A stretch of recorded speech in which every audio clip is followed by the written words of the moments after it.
Hey everybody, it's Cooper here. Welcome to a new video, and this is going to be a kind of like an explanation of my weekend. I went to the Portland Retro Gaming Expo. I had a ton of fun, so I wanted to talk a little bit about that, and then also show you guys all the pickups that I got from the Expo. Now before I just jump into it, I want to mention that I have pickups over here. I have some games and stuff that I've picked up over the past couple weeks that are going to be in a video, and I picked those up before this stuff, but I wanted to get this video out now since the Expo just ended, and so you guys will see those pickups later, although I acquired that stuff before this. Just wanted to tell you guys that. So yeah, my girlfriend and I went to the Portland Retro Gaming Expo, and I live pretty close to Portland, about 45 minutes away, so we didn't have to, travel or anything. We just drove down there, and so I bought the 3-day passes. Friday was the arcade only, so we actually didn't go on Friday. We went to see the band Anthrax and Death Angel, so we went to that show Friday. Then Saturday morning, got up and went to the first day that like the vendor hall and stuff was going to be open. So first thing we did, we went into the vendor hall, and probably like the third table that we got to was Pat the NES Punk and Ian. They had stuff out there, so we picked up a CU Podcast t-shirt. It's upside down. So we grabbed one of those, and then I also got Pat's book, The Ultimate Nintendo Guide to the NES Library, which was very awesome. And on the cover page inside here, I got it signed by Pat, Ian, and the Angry Video Game Nerd, James Rolfe. He wrote a piece in here, and then obviously Pat and Ian both wrote a bunch, so I decided to get it signed by the three of them, which is very, very cool. And yeah, so got those, got the shirt, and then the badges that we got, this is what they look like for the 3-day pass. So this one was my girlfriend's and this one was mine. And we got a bunch of signatures. So on the front here, this one was Radical Reggie from Metal Jesus Rock's channel. It kind of wore off. Didn't notice that. But then right here is James, AVGN. Then on the back here, I got a bunch more. We have Gamester81, John Hancock, Metal Jesus Rocks. Got Norm the Gaming Historian, and Rue, and Kelsey, Kinsey, trying to think of them, and then a couple other people from Metal Jesus Rock's panel. It's hard to read a lot of the names, so I'm probably forgetting one or two, but pretty much everyone that was there got all those signatures on there, which is really cool. And they also had the AVGN van from his movie. That was there, and the inside was totally decked out with like a bunch of different games and controllers and accessories like all over the walls and the ceiling and everything. And it was set up with a couch inside and a TV and a bunch of consoles set up for people to play, which was very cool. And I think I have a couple photos, so I'll insert them so you guys can check that out. It was very, very cool. And I actually regret not taking more photos. It would have been cool to get photos with Pat the NES Punk and, James Rolfe and all that, but there's just so much going on. It was my first convention, and I just wasn't really thinking at the time, but, now that it's over, I wish I had taken more pictures. But it was still a lot of fun, and like I said, it was my first convention, and if you guys have not gone to a convention, if you have the opportunity, I would highly recommend going. Not only was it cool to meet a lot of the bigger YouTubers that I watch all the time, but it was fun beyond that. They had their panels, and I got to meet them and got their signatures and stuff like that and chat for a bit, but there was also like a huge free play arcade setup, and there was a huge vendor hall with tons of video game stuff available for sale. Everyone was doing trades. There was like a cosplay contest, and there was a video game museum where they had every single Atari 2600 game complete in the box on display, and just tons of really, really cool stuff. So if you have the chance, I would definitely recommend going. I've known about the Portland Retro Gaming Expo for the past at least like 4 years, and You know, I've always kind of wanted to go, but I never really wanted to go, and so I just didn't. And I'm, you know, because I'd never been to a convention, I was just, I don't know how I really felt about it. I was kind of nervous or whatever, but I'm so glad that I went, and it was a lot of fun, and I definitely plan on going next year, and of course to any other conventions that I can make it to. It was a lot of fun. So, with all that said, I'm going to get into my pickups, and this is going to be a pretty special pickup video because, you know, everything, this is like a once a year kind of deal, so I ended up spending a decent amount of money and getting some really, really good stuff for my collection, and it's going to be different from the normal type of pickups you guys see me getting. Normally I'll pick up a lot of PS1, PS2, Xbox, Wii, games like that because I can find them really cheap and just filler titles to fill holes in the collection, but this time there was boxed Nintendo stuff available, there was sealed items, and a bunch of rare stuff, so I didn't even look at the PlayStation or Sega stuff at all, and I really just focused on getting bigger ticket items and better stuff for my collection because I don't get the chance to, you know, pick up this stuff all the time. So there is a lot of rare games in here and a lot of really cool stuff. So yeah, let's just jump into it. First up, these were thrown in for free on another deal that I was purchasing.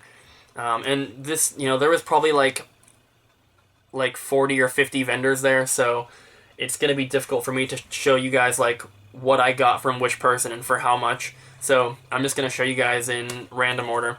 So these are two Nintendo 64 Pocket Power guides. This is, it looks like the first one and also volume 3. There are these little books here. They were marked at $2 each, but he threw them in for free on a deal, so that was awesome. Here is the little pamphlet explaining all the stuff on the show. It's got the, you know, the floor plans and the times of all the panels and all that kind of stuff. So there's that. I also picked up two black 251 block GameCube memory cards. I got these for $2 each, and that's a pretty good price, so excited to grab them. I also got, these were basically thrown in for free as well, but a bunch of Nintendo 64 and Super Nintendo precautions booklets. And these come in every game, so it's always nice to pick these up because I have a lot of games that are missing them. This one was just a single loose one by itself, but then this little package has 2 of them in there. This little packet has 4 of them, I believe, and then each of these Nintendo 64 ones have 3 or 4 in each package, so that was pretty cool. And they were only marked at like 25 or 50 cents for each little packet, which was already, you know, pretty good price for these because you can't really find them on their own that often. But they were thrown in for free, so that's also very cool.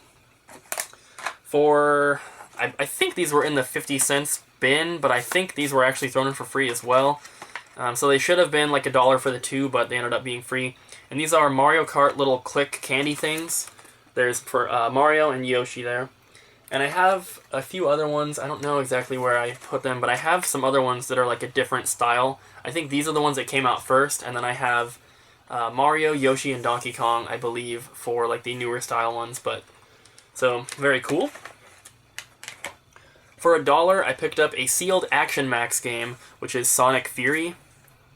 And I only have one Action Max game aside from this, and this was in a $1 bin, and it was sealed, so I was like, you know, why not?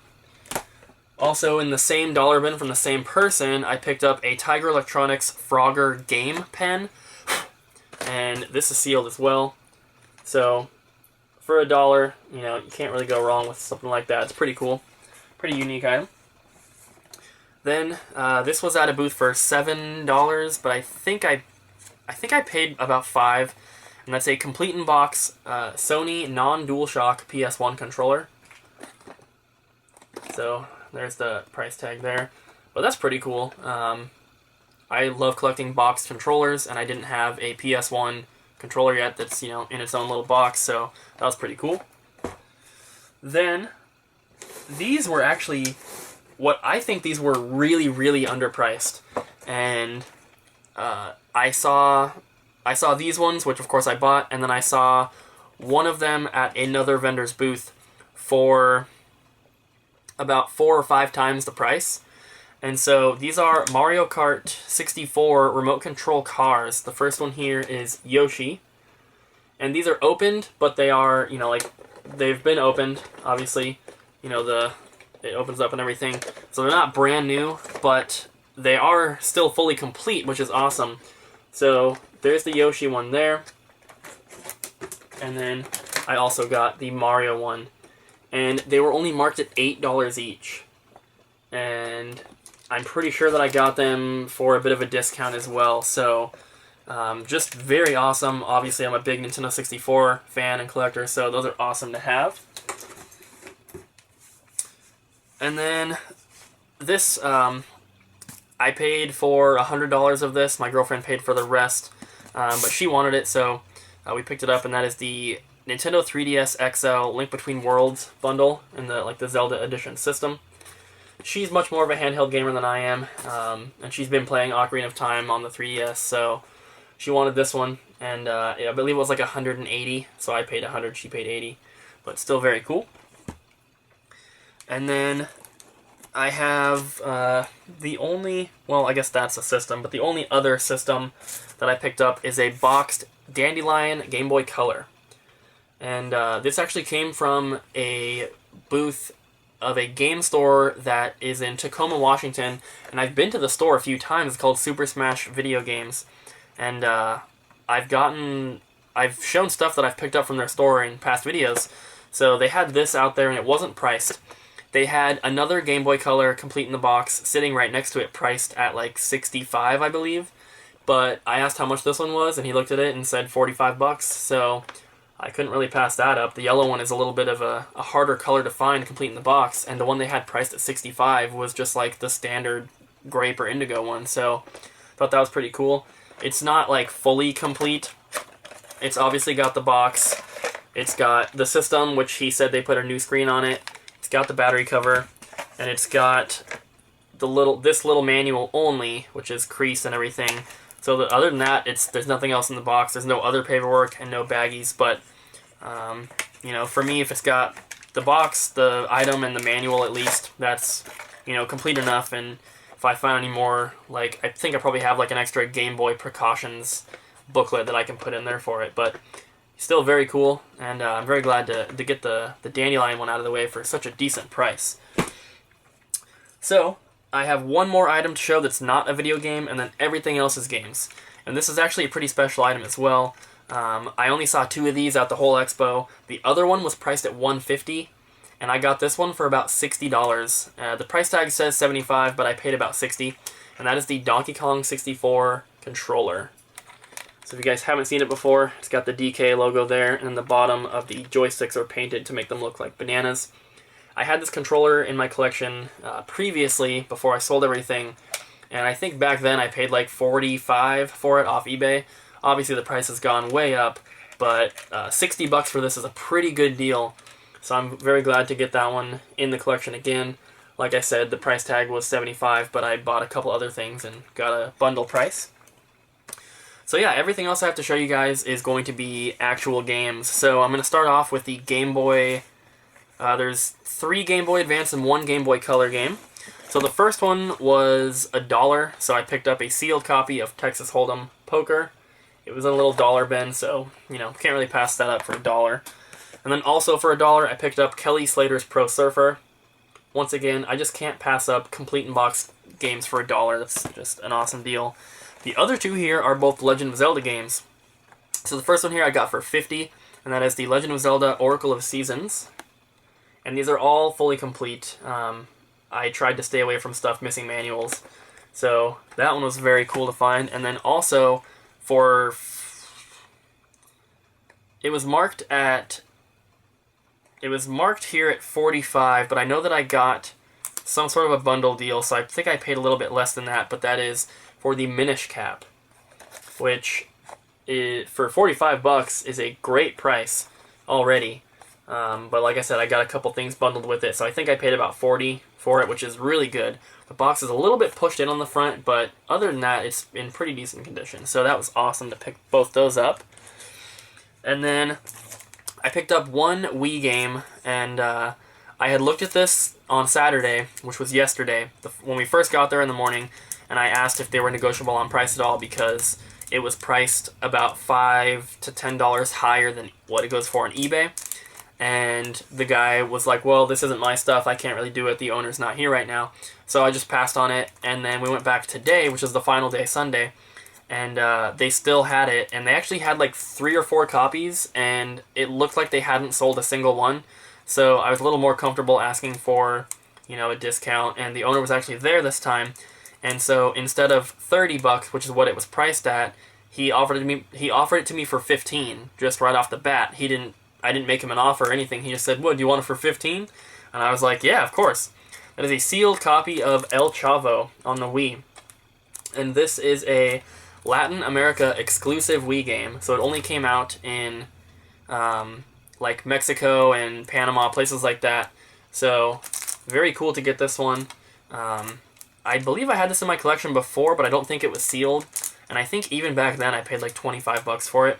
So very hard to find game, knocked off the list for Wii. I also only picked up one original Xbox game, and I got this with the Minish Cap one, so it was marked at 40, but I think I paid about 25 or 30, but that is Call of the Cthulhu for the original Xbox. So there's the original price tag on there, but like I said, got it for a pretty good deal. And this is a pretty hard to find original Xbox game, so I was glad to knock that one off the list as well. Then I got 2 GameCube games here. One of them is really, really rare. The other one is a fairly rare, expensive kind of game. That is Bat and Kato's Eternal Wings in the Lost Ocean, which is actually one of my favorite GameCube games. I played this as a kid. They had it marked at 32, but I got it as part of a trade. I had, from the last video you guys saw, I picked up Complete in Box Chrono Trigger, Final Fantasy III, and Mr. Do, and I already had all 3 of those. So the ones I picked up in that video were my new copies. They were in much better condition. So I had extra copies of those 3 that I took to the Retro Expo to trade, and I ended up trading my Final Fantasy III for some Nintendo 64 games and Super Nintendo, and then this was also part of that deal that I got in the trade. So very happy to get this one back in my collection. I'm still missing the other Bat and Kato's game, so if anyone has one for trade or whatever, let me know. I'd like to get the other one. And then the other GameCube game that I picked up, this is one that I've been after for a while. Going for a complete set, you need to get the rare games out of the way when you can, and they only seem to be going up and up and up in price. So it was marked at $190, and I paid $180, and that is a complete copy of Cubivore. It's in like a little plastic protector here, which is kind of cool. I don't have any plastic protectors for the DVD style cases. I only have the ones like this, the little thin plastic ones. But yeah, this is fully complete. It's in really good condition. There was the price for $190. Like I said, I paid $180, and there were a bunch of copies at the convention, but this was by far the cheapest one that I saw. The others were priced between like $220 and $250, and him being willing to go down even $10 off this price was very cool, and I was very glad to pick this one up. Another really hard to find game knocked off the list. It's going to make going for a complete collection much, much easier. So next up, we're going to show you guys the Nintendo 64 stuff. Then I'll do Super Nintendo and then NES. So this was $5. It's a factory sealed copy of NFL Quarterback Club 98. I already have this game complete, but I didn't have it sealed, and $5, you know, that's a pretty good price. You really can't complain. Next up, I got a complete copy of Jeopardy, just a game I didn't have. This one was part of a trade, I believe, that I got. Next up is Command and Conquer, which, looking at my stuff up there, so yeah, I was thinking this might have been a double on accident, but it's not, so yeah, very happy to get that one. Just another kind of like a filler title that I didn't have. And then I picked up Disney's Tarzan, another decent one. Also Virtual Chess. And then this one it's a little more pricey, but it's not really a rare game, but that's Asteroids Hyper 64. So I was glad to get this one, and I got this it was marked at 35, but I think I paid like 15 for it because I got it in a big bundle deal with a bunch of other stuff.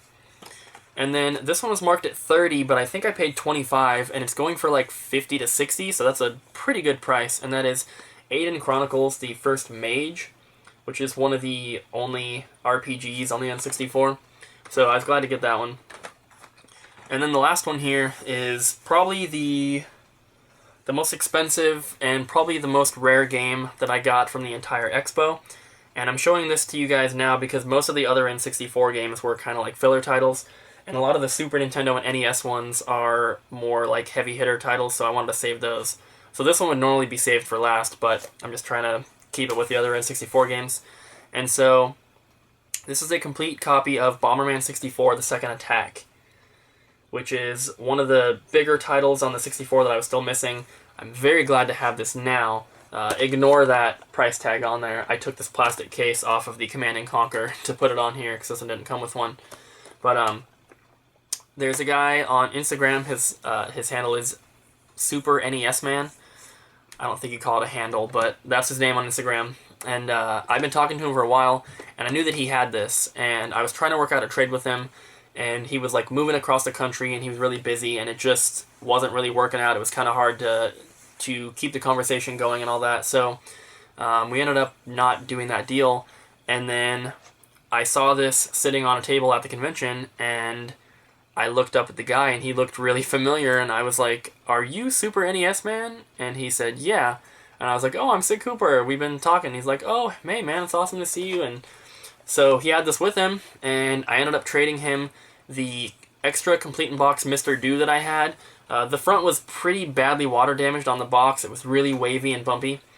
But I traded him that and 240 cash for this. So that works out to be a really, really good deal because, you know, I paid very little for that Mr. Do, so I paid about $250 for this game that's going for like double that. So that was awesome, and this was the first thing that I bought at the convention, I think. Maybe aside from these little things because they were right next to it, but I was very glad to snag that because I didn't see another one in the entire convention. So awesome to get that one. So moving on to Super Nintendo, and I think that the Super Nintendo games are the best of what I got here, but there is one NES game that's pretty rare, so I want to save that one for last. So really only one filler title here for the Super Nintendo, and that is Zoop. And I played this game as a kid on the Genesis, but this one, it was like $2 or $3, so I just didn't want to pass it up. But the rest of the Super Nintendo games here are all top quality games, so I'm very glad to add these to my collection. And I did pay up a bit for some of them, but, you know, it worked out in the end. It was, you know, I got pretty good deals on most of the stuff I bought, so I could afford to, you know, pay eBay prices for a couple of them here and there. So these are in no particular order except for the last one. One of them here is sealed, so I'm saving that one for last. But so we have Gemfire. And these are all fully complete. They've all, you know, they might be missing some precautions manuals or baggies, but they all have the box and manual and cartridge at least. So, Gemfire. Next up is Might and Magic 3, Isles of Terra. And this one still has the plastic on the box. You can see the seam on the back there. So it is open, but it still has the plastic on, which is very awesome. Then we have Paladin's Quest, which is a game that I've wanted to own since my last collection, but I, you know, never came across a copy. Then we have Shadowrun, which is very, very cool. And then Ultima Runes of Virtue 2. And then Wizardry 5, Heart of the Maelstrom. This one was part of a trade, I believe. And then some of the more expensive ones here. There is a complete copy of Doom Troopers, which I was very glad to find. And then a complete, I was looking at my camera, it looks like, I thought the battery was dying, but it looks like it's still recording. Then we have a complete copy of Dragon View, which is in like mint condition, very awesome. And then the sealed game, this was marked at $80, and it goes for about $150 as an average price, but I think more recently it's sold for a decent amount higher than that. And that is a sealed copy of Exertainment Mountain Bike Rally. And this is sealed. You can see the seam on the back there.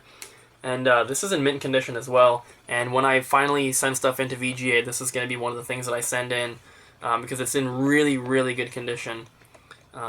So it was marked at $80, but I got this one, and then Shadowrun, Paladin's Quest, Might and Magic, and Gemfire.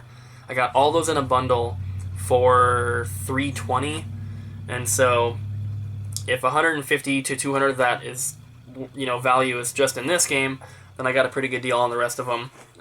He knocked off $15 from his original price for everything, which, isn't that much to take off, but his prices were pretty fair to begin with, so it all works out. And then onto the NES stuff, and this almost doubles my NES game count, because I didn't have too many to begin with, so it was awesome to be able to add this many to the collection. So first I have two box and manual only. The first one is Heavy Shreddin', and this one has the plastic on it, but I'm almost positive this is a resealed plastic. It's very, you can kind of hear it, it's very plasticky, and the original seals, are not like that. But this is only $5, and it's even got the baggie and the cartridge protector and everything, the dust cover. So I should be able to find a cartridge for extremely cheap to complete this, and $5 is pretty good. And then for $10, I got the box and manual for Ninja Gaiden 2, which is really cool. This one doesn't have the baggie, but it does have the dust sleeve.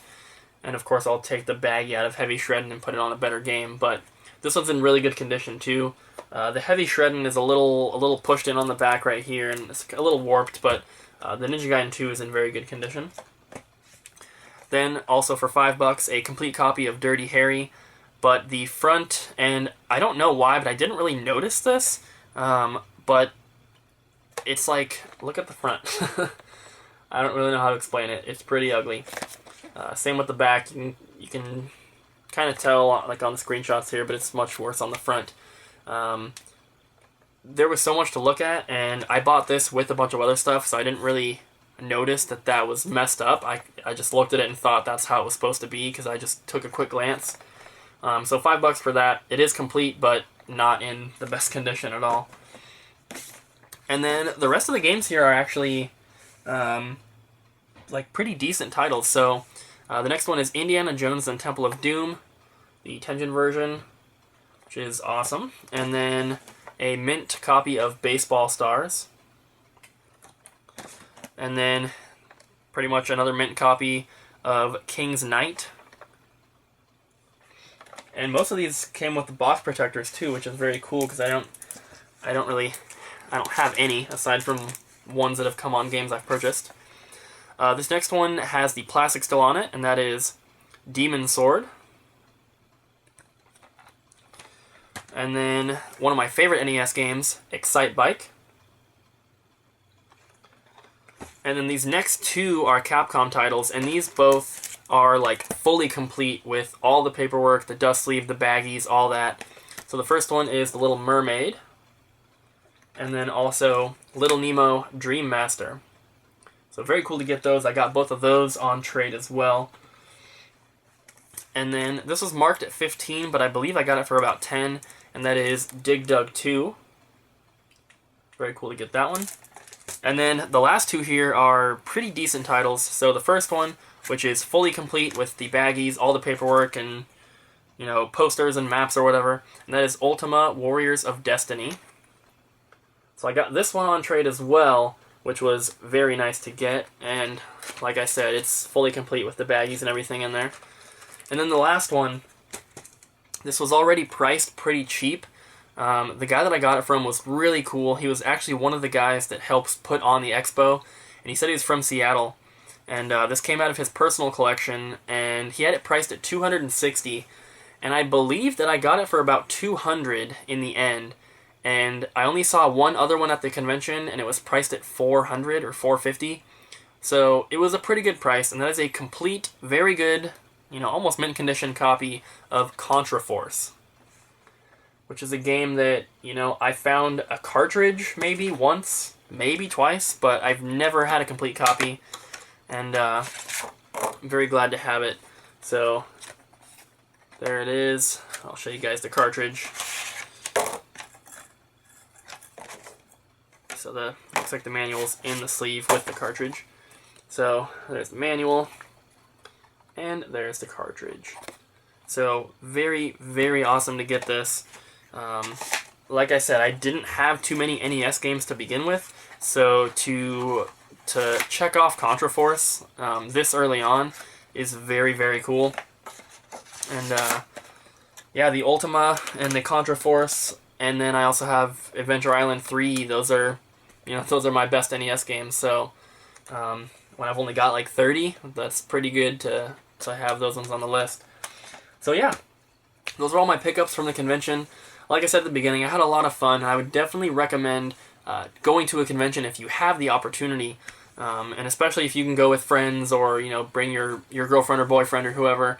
It was a lot of fun, and I'm definitely going to be going to more conventions, and especially the next year's Portland Retro Gaming Expo. I will definitely be there.